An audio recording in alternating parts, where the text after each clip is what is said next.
This is Mike Maloney, and Mike is my gold expert. And the reason gold is so important, gold and silver, is because gold and silver is God's money. It's money made by God.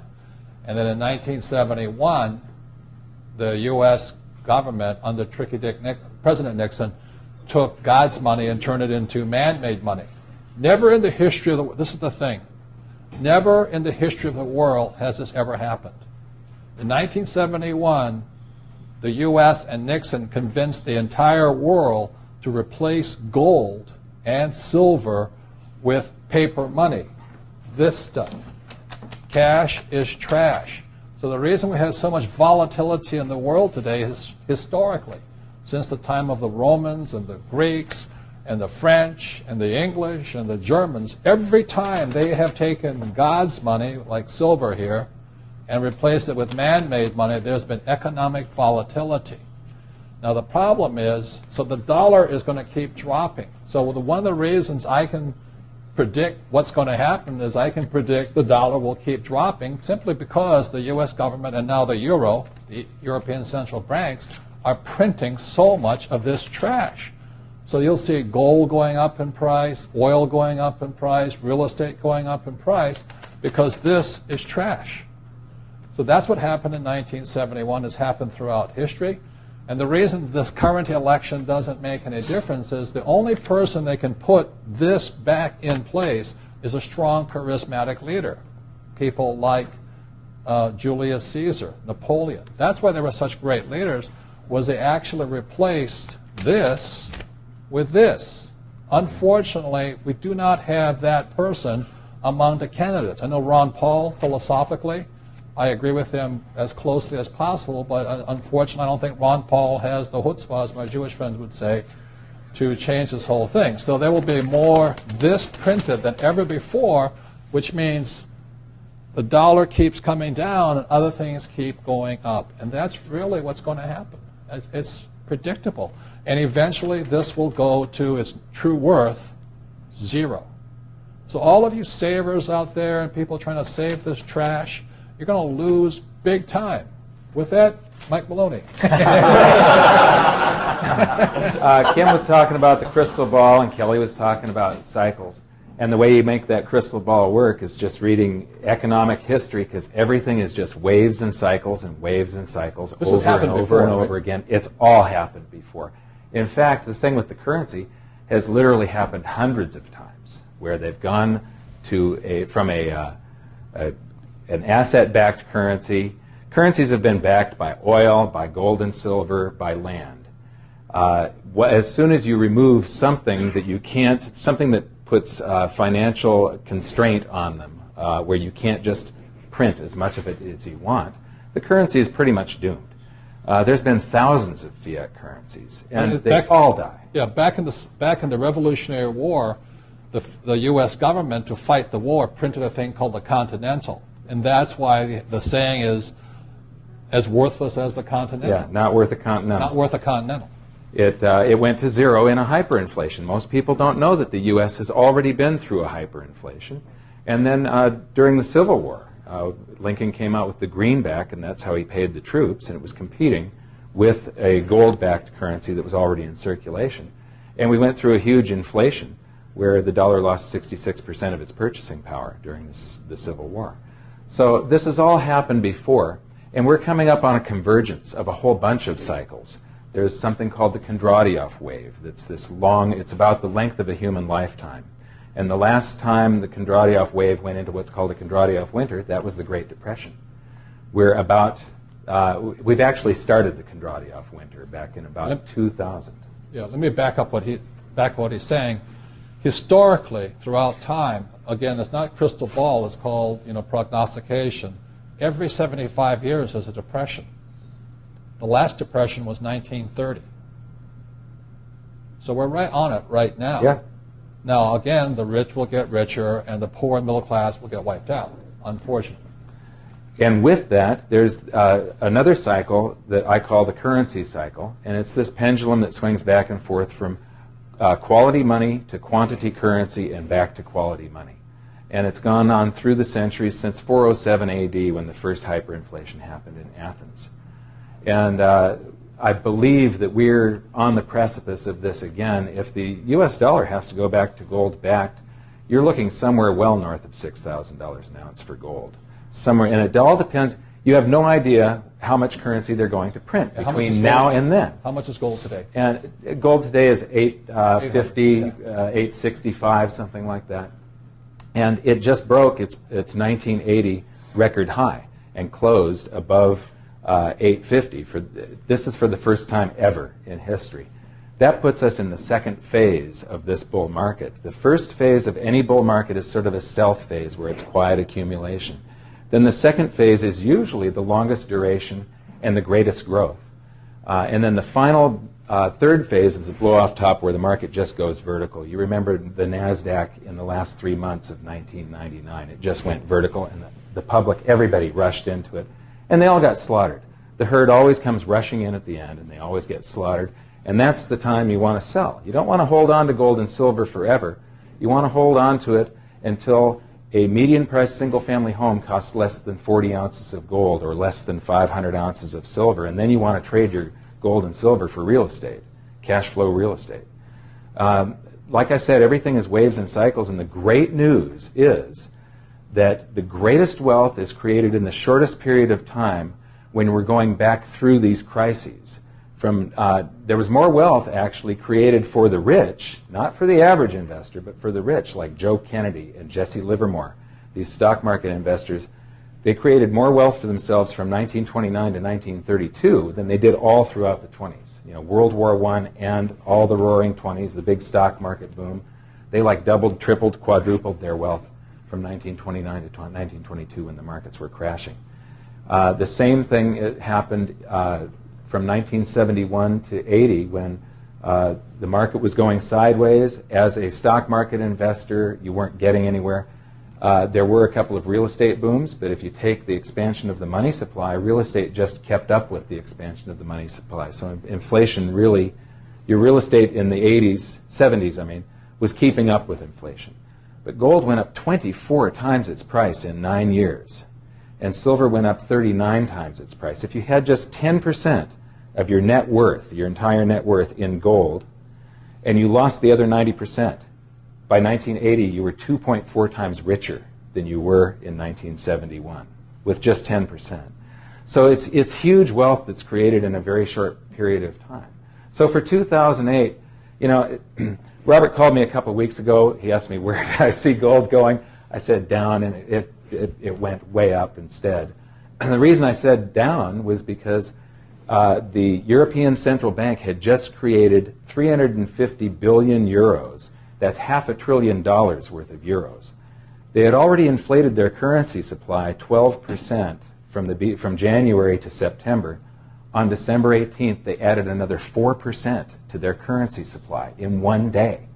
So the world is awash in paper money. It's a blizzard of paper money. And what's really interesting, if you study history, there comes a time where the public, the mass psyche of the country and the world, this time the world, before it's always been a country, but the mass psyche starts to sense the currency debasement. Everybody should be able to feel it now. You go to the grocery store, you go to the gas station, you can feel that there's a currency debasement going on. Everything's costing more. Your currency is losing purchasing power. And as the public starts to wake up, gold and silver go through the roof, and all that paper that they've created, gold and silver do an accounting periodically throughout history. It's really exciting to see this. They automatically revalue themselves when the public wakes up, and they catch up to all the currency that's been produced. And there's this same tiny little pile of 2 billion ounces of gold that there was back in 1980, and the pile of silver has gone from 2.2 billion ounces to 300 million. Today, there's 8.3 times more gold available for investors to buy than there is silver. I want you guys to hear I don't think we heard what he just said, okay? To me, I've been saying this for a number of years now. Silver is the biggest opportunity I have ever seen, bigger than real estate, bigger than anything else. And silver, as we're talking today, 2008, is about $15 an ounce. Mm-hmm. There's less than 10-year supply worth of silver on planet Earth. The difference between gold and silver is gold is hoarded, silver is consumed. Silver is an industrial precious metal. It is used in cell phones, telephones, computers, electric lights, everywhere. The more information age we become, the more we use silver. And what Michael is saying is that stockpile is at all-time lows, and they're not discovering much more. Poland has about 25% of the world's silver, so you can buy real estate in Poland. But anyway, so when people say, Mexico too. Yeah, where am I investing? I say, I'm investing in the world. I say, what do you mean by that? It says, I'm investing in a metal that is consumed throughout the world. So I buy a little gold, but I've been buying silver. Kim and I have been buying silver since it was about $4 an ounce. And we stockpile it, we buy ETFs, we buy anything we can in that stuff. And then, it was, $7? Then all of a sudden now it's 15, and we're just watching it. It is not crystal ball. It is not about, the stuff on television. It is pure supply, demand, economics, fundamentals. As I said, there's 2 billion people wanting the Western lifestyle. 2 billion people wanting cell phones, computers, electricity, lights, all of this stuff. So I look at it as $15 an ounce. I think I'll wait. Well, I remember when it was $3 and $3.50, then $3.70, then $4, and then I said, yep. The bottom had been hit, the thing is trending up, and it just keeps going. Right? I bought at $4, and I got into the business of selling gold and silver just because I knew that the cycle had changed.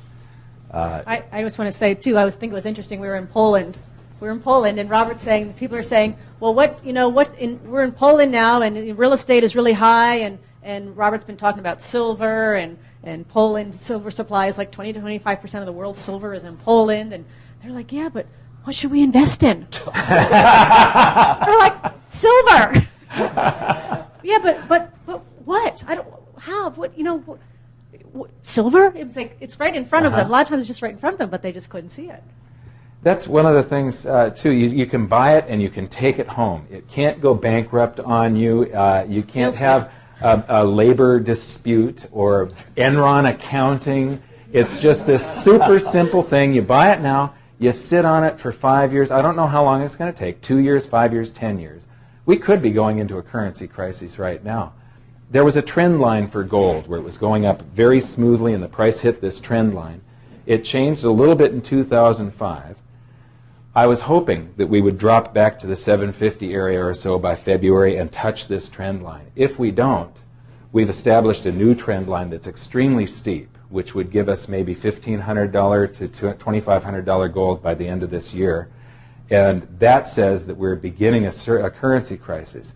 Precious metals are the only investment class where their bull market can go from stage 1 to stage 3, and it's called a currency crisis. And you could see gold anywhere from $5,000 to actually trillions, quadrillions, sextillions of dollars per ounce.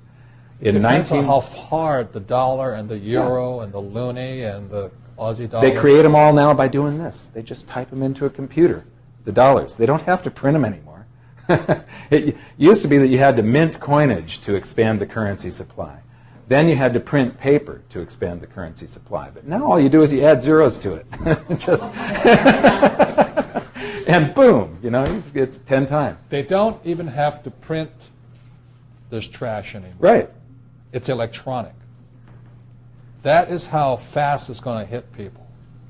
If you can understand that, that's why it's information age, not industrial age. And so all those, I feel for them, hoping the government's going to pay, like, who's going to win? Is it Hillary? Is it Obama? Is it Mitt Romney? They can't do a thing about this. It's too late. It doesn't matter.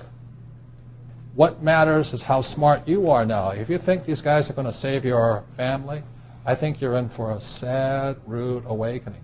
Because we've been here before. 1933, a man named Adolf Hitler was elected to Chancellor of Germany. The reason was because the Reichsmark, the Weimar government had printed too many of these Reichsmarks. Today, George Bush and Bernanke and those guys, they don't even have to print the stuff. And it's a global problem, not a German problem. And it has happened throughout history. Yeah. In 1919, at the end of World War I, the German mark, the price of gold in Germany was 110 marks an ounce. By November 23rd of 1923, it was hundreds of trillions, and a single silver dollar was $1.6 trillion. And trillion marks, yes. And when gold was just going vertical in the midst of their hyperinflation, where people's... What year was this again? This was 23. It was November of 23 when they finally went into the death throes of the This is mark. the German economy. Yeah. The final week of that hyperinflation, and this is when fear is gripping the nation. The middle class has been wiped out. The value of the currency is changing on a daily basis. Things are 2, 3, 4 times more expensive tomorrow than they were today. It's said that you could drink a bottle of wine at dinner, and the following day the empty bottle, the deposit for it, was worth more than the bottle of wine.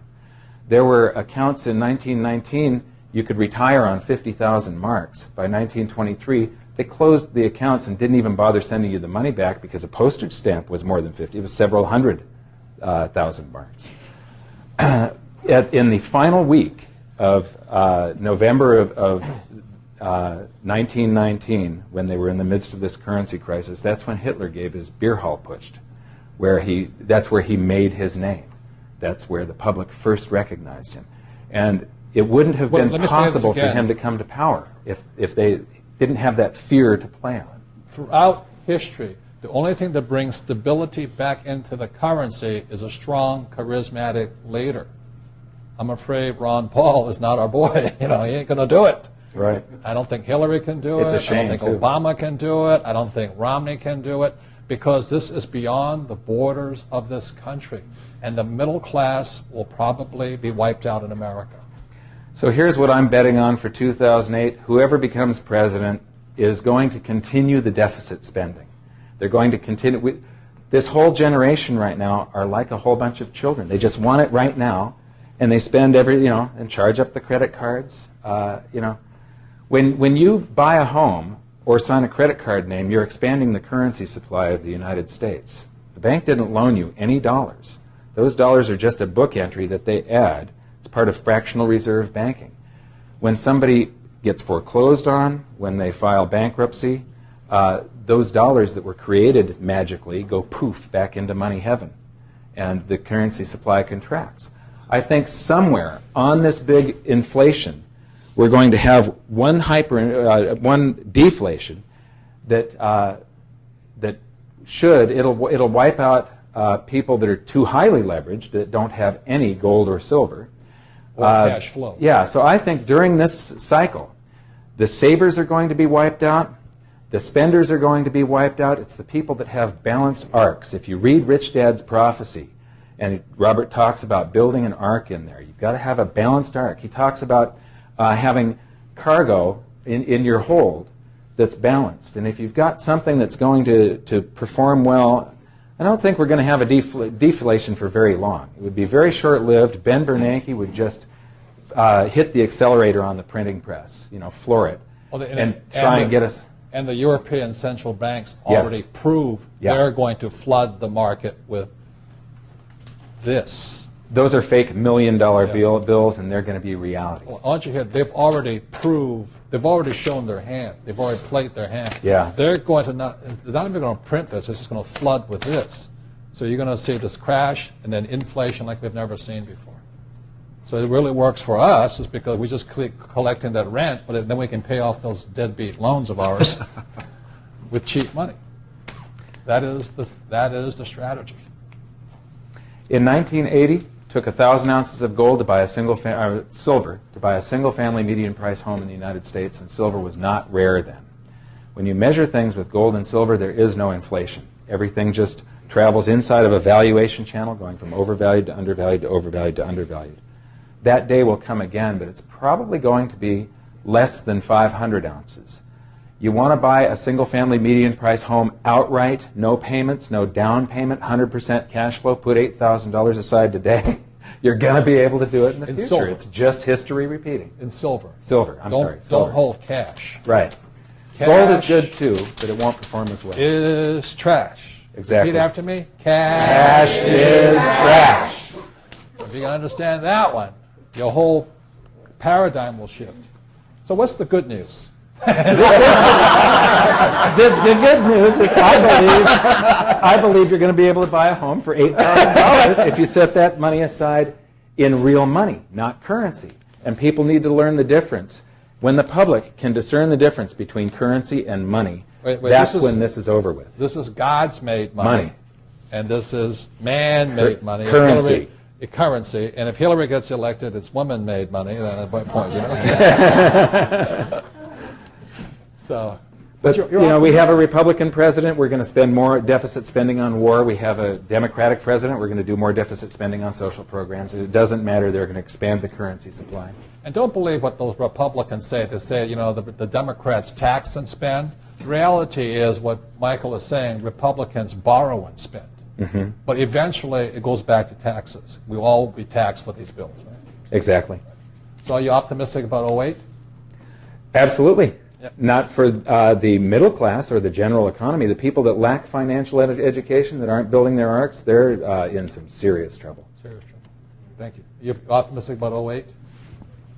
I am pulsatingly optimistic about 2008 because I think as an individual, I want to move, and all the stuff that Michael's talking about, I make sure I know a lot about it. I think 2008 is a wealth-changing year for me personally, so I'm very excited. Thank you. You excited about 2008? I'm very excited about 2008. I'm actually excited about 2009 and 2010 because I think it's still going to keep that cycle going. I think we're just at the start right now. And this, again, I mean, when I started in 1987, we were at a turn right then. The market had just turned then, and that's what I see happening now. So I think it's the best time to get educated and get started. Right. And really, truly build your wealth. And change your thinking. This is trash. This doesn't even exist. That's why we have the subprime mess. It's not those guys with the subprime loans. It started back in 1971, and it's been repeated throughout history. You excited about 2008? Oh, yeah, for sure, because obviously it's going to be our biggest year ever. We predict. We're already seeing money coming in for our properties from Canada and from Hong Kong. And because, what are people going to do when they can't buy homes? They're going to defer into rentals. So for our business, the apartment class versus all real estate classes is actually predicted to be the best over the next 5 years.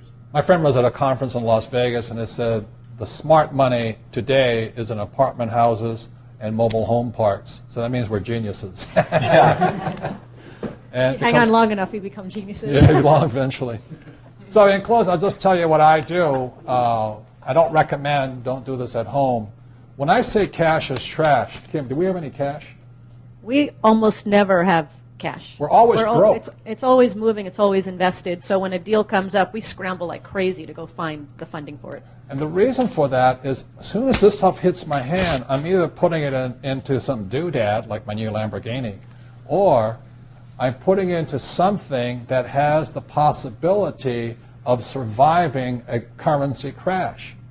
So Kim and I never have any cash. We're always moving the stuff out of our hands. We are technically broke, but we're not in debt. There is a very big difference. We have hundreds of acres of land right along the path of growth. We have apartment houses. We have gold, silver, oil, stocks. And I think the stock market today is the best. The more it goes down, the more people get upset, the more money I move in there. But it goes back to when I saw silver at around $3.75 an ounce, and it ticked up, ticked up, ticked up. I said, okay, it's going to go back up. And back then, Kim and I had no money. All of our trash went into silver and gold and all that. So am I buying silver and gold today? No. My position is now set. Does that make sense to you? We're now in position. We'll let the thing run, as Michael says. We just watch it, watch it, watch it, and just before it blows, when the suckers come, when the other investors come moving into the market, we move it out. Yep. That is our play. But we buy things of value. So the thing we're moving our stock money into is bulk shipping companies. You know, people that are shipping the grain because the dollar has dropped, shipping grain to Pakistan and India and all that stuff. We're killing it. We're making so much money in that stuff. You know, people say the Dow was going down, but the Dow was only 30 stocks. Right. And the Wilshire 500 is 500 stocks. Well, we're not buying any of those things. We're buying companies that just pay dividends and are solid businesses, just like an apartment house. Not sexy, not fun, not exciting, but very fundamental. So I am extremely excited about the future. The franchising thing is chugging along. Everything is going great. Cash is coming in, and we take this cash and get rid of it as soon as we can. I don't recommend it, but that's what we do. Thank you very much. Have a great 2008.